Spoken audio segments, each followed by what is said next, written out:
have people that are actually reversing Alzheimer's and dementia and getting people out of nursing homes and getting them back home Wow. independently. It's absolutely wild putting them on these diets. And that's actually Is in that the around, literature. Sorry? like I don't know a lot about this, but I'm asking the question. Is that around that diabetes 3? Is that what they call it? Is that Yeah. what they're talking about? Is that I Yeah. don't know a lot. I'd be interested to say, is that's really amazing because that's game change. Like Mm. I've seen dementia personally, and I've seen not so much Parkinson personally, but obviously seen it. Hmm. And to reverse that through diet is just incredible. Yeah. And that's what they call diabetes 3, or is that not a correct term? Alzheimer's is now being called type 3 diabetes. Yeah. Okay, yeah, yeah, Yeah. okay, yeah. And then, yeah, PCOS, polycystic ovarian syndrome, that's being called type 4 diabetes. Oh wow, I've come to start calling cancer type 5 diabetes, wow, and that's because when your insulin goes up, it stops autophagy. People say you need to fast for at least 72 hours and go through autophagy. What is autophagy? Autophagy is you're turning over older zombie cells, and these different sorts of things aren't working right, maybe precancerous, but also they swap out the internal organelles inside the cell. So the different sort of working parts inside the cell are called organelles, sort of like the organs of the cells. And autophagy, you can replace those things. Now, people say, it's like, well, when you're starving yourself and you're not eating anything, your body needs to scavenge and gets these old things and uses those as energy. That's complete garbage, because what happens is they take those little mitochondria that are all damaged and broken, they chew them up, and they take those resources and they make new mitochondria. So it's not that they're actually using energy, they're expending energy. They're not taking that and cannibalizing it to then burn as energy. That's not what happens. They replace it with a new, better, faster, stronger, younger mitochondria or other sorts of organelles as well. And so that's just normal housekeeping. And so that's just your normal, what should be your normal housekeeping on swapping out these older damaged mitochondria and other organelles and cells and things like that. When your insulin is up, when it's elevated, it blocks that. It blocks autophagy. So now you can't replace these damaged mitochondria, these damaged organelles, these precancerous cells, these zombie cells, these other sorts of cells that aren't working properly.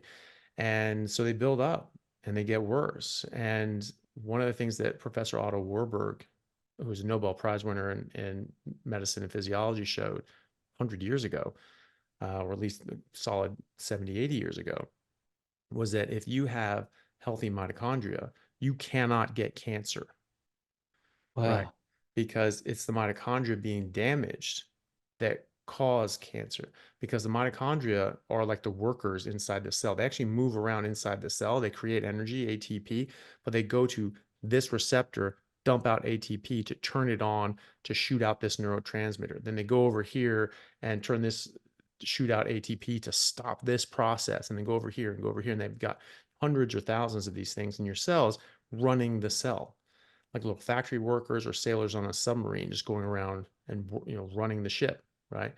And so when they slow down and start breaking down, things starts getting disorganized. You start getting signals late, not enough power, day late and a dollar short. They're getting there a bit late. They're not able to produce as much energy. Things just start slowing down and getting a bit clunky. But it's the mitochondria.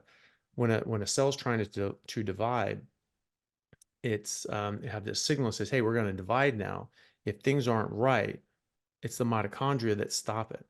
But it's not like they say they have to give the approval and the okay. If they have to physically stop it, there's something going on, they go, no, no, no, this isn't happening. And they prevent it. So if the mitochondria are damaged and just shelled, that which is what happens. It's called crystallysis, where the cristae, which is like the internal membrane of the mitochondria, is just gutted. It's just destroyed, and they're just these just floating ghost ships. They're just dead. They can't do anything. Um, when that happens, they can't stop the cell from dividing.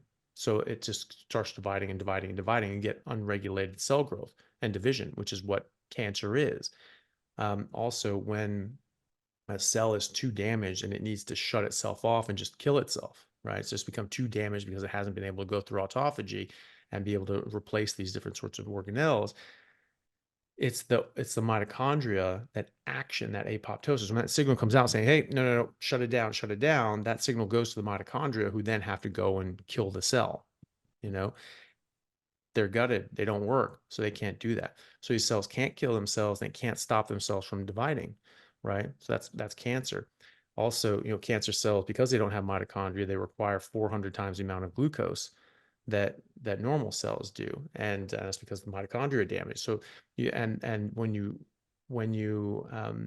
make energy without mitochondria, it sort of goes into a more primitive way of doing it with like the prokaryotic cells, which are cells that don't have mitochondria, and they start this sort of substrate level fermentation, which is sort of pretty junky. Our cells aren't designed to do that anymore, so they're kicking off a bunch of free radicals, and it's going hitting other mitochondria, damaging them, hitting the DNA, mutating those, and causing more and more damage and more problem, and it gets more and more and more disease.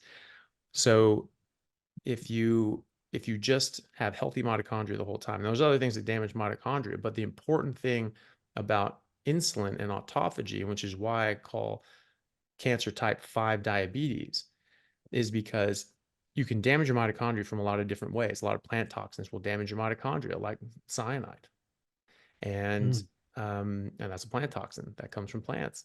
And radiation can, seed oils can, omega-6 linoleic acids can. That's the plant version of omega-6. A lot of other things can. Tay-Sachs disease, genetic disorders, they damage the mitochondria. So a lot of things can damage it.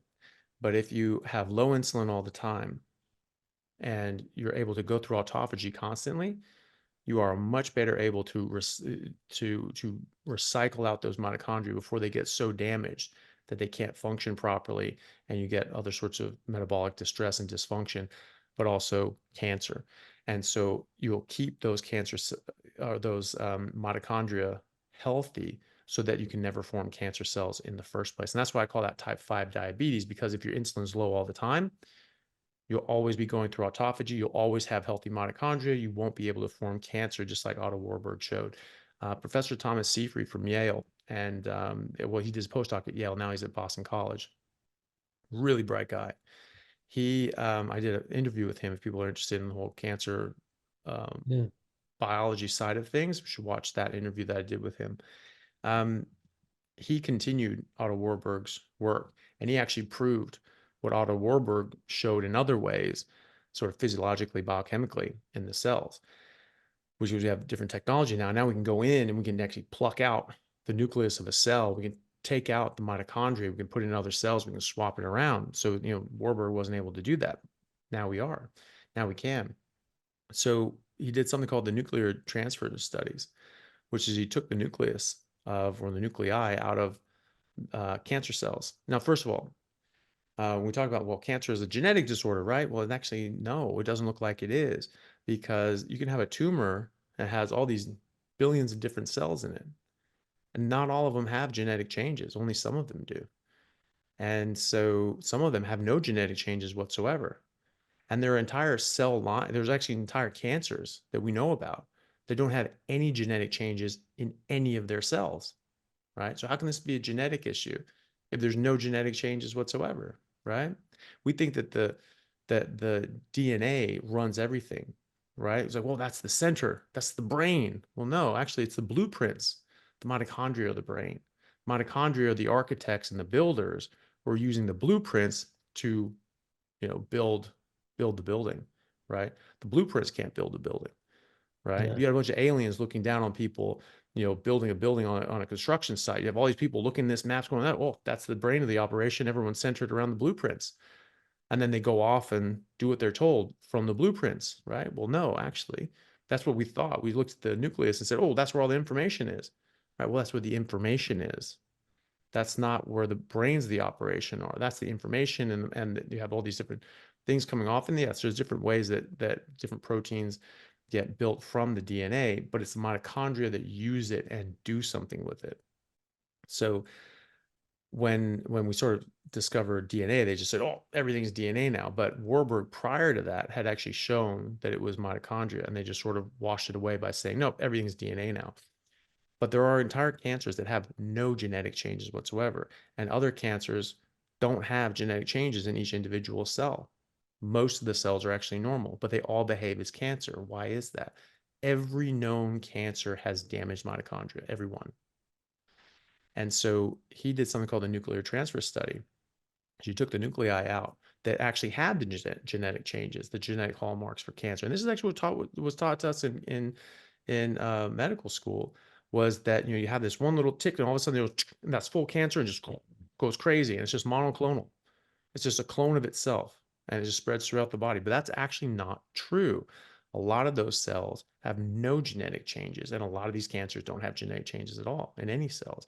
So he took the cancer cells, the nuclei from cancer cells with genetic changes, and took those and put those into cells with normal mitochondria, normal cytoplasm.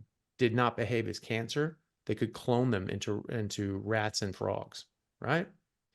Then he took the mitochondria, the damaged mitochondria out from the cancer cells, put those into a normal cell with otherwise normal DNA and everything like that. And what happened? They did behave as cancer, couldn't clone them, they just died.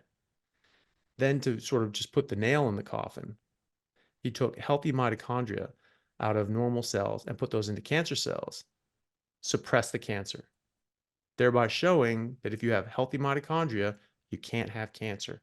So this is a mitochondrial metabolic disease, not a genetic disease, and that's why I call cancer type 5 diabetes. Hey everyone, really happy to announce a new sponsor for the show and for everybody down in Australia, Stockman Steaks, who are delivering high quality grass-fed and finished pasture-raised beef and other meats, flash frozen and vacuum sealed to your door, something that I've been enjoying a lot of myself recently as well. They also have a great range of specialty items such as high-fat keto mince and carnivore beef and organs mince with liver, kidneys, and beef heart as well. So use code Chaffee today for a free order of beef mince or another specialty gift along with your order at stockmansteaks.com.au, and I'll see you over there. Thanks, guys. Wow. It's like, I was just thinking when you were saying that, it's like we're told our whole life and everyone believes you are what you eat, right? Mm-hmm. People who made that saying was on the premise you eat what they say is right for you, you know what I mean? Mm-hmm. You are what you eat, but if carnivore's right, well, that can't be right. Because as you said, like the problem for the world is if carnivore is right, people are in trouble or losing a lot of, the pharmaceutical companies, the food Mm-hmm. industry, like, because if we and I'm not a doctor, I don't know, but if we are what we eat and carnivore's right, a lot of people are out of business. Yeah, there is that. Yeah. Well, but it is funny, oh, you are what you eat. Okay. So are you broccoli? Yeah, Then why do you want to eat broccoli? You know what I am? Meat. I'm made yeah, out of meat, and I'm trying to build and maintain meat. So what do I need to eat? I need to eat meat. And that right. Well, actually is true, yeah, right? So, um, and I certainly don't need to eat carrots because I'm not a carrot, and yeah. I don't need to do that. So that Um, moderation, everything's okay in moderation, but it's why what's would it? you have?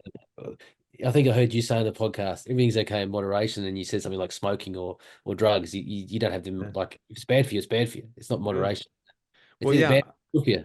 Yeah, well, I always try to, I always try to take those sort of silly statements and extend them out to their Yeah, logical like you do. conclusion, right? So it's like, okay, so smoking in moderation, drinking in moderation, with heroin in moderation, child abuse in moderation, Yeah, adultery in moderation, genocide in moderation, everything in moderation. Everything, probably not everything in moderation. Like some things in moderation you can get away with, and it's not going to harm you too much. But no, not everything in moderation. Thank you very much. There's some things that are just bad, and you just don't want to do them. You want to avoid them. yeah, I like that. Yeah. I like when I listened to you say that, and I just like that. That was good. Yeah. So I was gonna say too, so you said that your wife is sort of on board too, but not necessarily kids. Well, how's your family taking this? What are they sort of doing, how they're doing? Yeah, my family's really supportive. My wife is working on carnivore. She's speaking to a sort of a low carb, high fat dietitian and working with them. Mm, Yeah, but she's really on board, and I'm a lot, and I think, and I don't want to make generalizations, but I'm a pretty simple. I'm a pretty simple creature. I feel like I'm a push bike and my wife's a Ferrari. Like so many things that to work there, Like I'm just a push bike. So I think in some ways I'm a simple guy, and I keep things simple. It makes my life easy, and but but my wife definitely is on board, and she's just struggling. She did the 30-day with you, the 30 or the 90-day, I think it was, and she Oh yeah. really enjoyed that. She did that, really enjoyed that, Oh and wow. loved it. Nice, nice. And she's just working on it, and she just look at like but I think on the same token, my journey was a 12-year journey to get here, you know, Mm, and even I started keto in January 22. So I've really been over 2 years to get here. It hasn't just, although I started carnivore I didn't just start carnivore flat in August 23. I had a lot of build up to it, and had a lot of evidence of other things not working. So I was, they call it the gift of desperation. I had that. I'd tried it all. And so I had that gift of desperation. So I was able just to run with, I was willing to try anything, to a certain extent. So um, I think it's a journey. And I was so glad Alex, who sort of helped me with keto, he didn't push carnivore. He knew that it wasn't the way to sort of get me into it. He got me into it through keto diet, mhm, and I could cope with that because I was having because I thought I had to have green vegetables. mhm, I'm on the diet. Actually, I'll tell you a funny story. He actually sold me on the keto, the selling point, and I don't drink anymore, but I used to be a big drinker. So I really he goes, and whether it's true or not, I believed it. He said, one potato is the equivalent of 32 pure blonde beers, a low carb beer, in sort of carbs or whatever it is. I yeah, went, wow. wow. And if you say it like that to a guy like me and many of my friends, it's like, I know I'd much prefer 32 pure blonde beers than one potato. Now, whether it's right or not, I don't know, but it just put a point to me that, well, starchy, carbs aren't good for me. They're not good. Mm, And neither is alcohol. I'm not saying that. Like, you're not gonna have mm, 32, but it was able to get me started and go, right, I don't need those vegetables. I stick to my green veggies. I have I have my meat. I have my high fats. And yeah, I didn't do it properly at all. It was protein bars. There was Diet Coke at times. There was some, bad choices that way. But what I didn't do is I stayed away from carbs. I just that's what I stayed away from. Um, and it was just a process, and my body adjusted and I adjusted, and my mind adjusted. Like that was the harder thing to change. Like all the stuff we're talking about now, to change that, to think everything you thought was one way and now it's the other way, that took time. And I've listened to so much. Like I listened to a lot of stuff, and as you can see, I don't actually articulate it as well as you guys often. Like I know it, but I sort of don't totally understand it. But I'm passionate about it, and I'm passionate about it for me, because it's done so many great things for me, and I think it can do a lot of great things for other people. And you know, my not advice is the word, but I guess if you want to try it, just have a go. And if you are a little bit worried, get a dietitian like my wife's done, and who's a low carb, and just do it with someone to help you. Like, I think you need someone to help you sometimes.